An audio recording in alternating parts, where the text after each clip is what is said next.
soamantsara zany a ny famotorana fanadiadinana atao teo a dia ny voalohan-teniko angambany aloha dia misaotra antsika collègue rehetrarehetra, misaotra betsaka amin'ny firaisan-kina, misaotra betsaka amin'ny fanohanana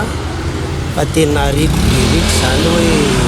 fanohana fanampintsika atao anatin'izay a.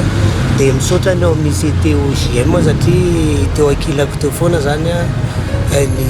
filohan'ny CTOGM nandritra ny famotorana sy ny mpisolo vavaka moa zany niaraka tamiko teo. Dia ny fisaorana ny tena ataoko a misaotra ny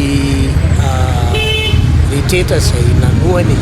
natany amin'ny tambazotra sosialy a, natao amin'ny pejy onjam-peo famitinana kely a ny zavatra nitranga tao fa ankapobeny zany a lamina ny resaka tsy nisy hoe zavatra nanahirana fa dia famotorana dia mandeha ny fanontaniana sy valiny a dia vita soamantsara. Tamin'ny ankapobeny aloha zany dia lamina ny nandeha tsara ny famotorana,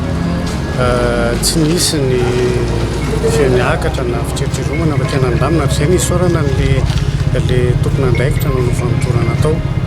Ny lalàna moa zany no miteny fa tsy maintsy hajaina ny tsiambaratelo ny famotorana. Ny zava-dehibe dia vita tamin'ny mpilaminana izay famotorana izay fa miandro ny tohany zany tsika satria tsy maintsy misy tohany le izy raha ny resatresaka atao zany a dia andrasantsika ny tohany ho an'ny CTOGM manokana dia ny mpanao gazety lavitra ny mpanao gazety ka izahay zany dia eo ankilan'izay mpanao gazety izay hatrany amin'ny fiarovana an'ity asantsika ity, indrindra ny fanajana ny mahazava-dehibe ny fahalalahana manhevitra. Dia eo foana zany izay mifanohana, mifanotrana, mifanampy amintsika mpanao gazety rehefa misy ny zavatra ohatr'izao.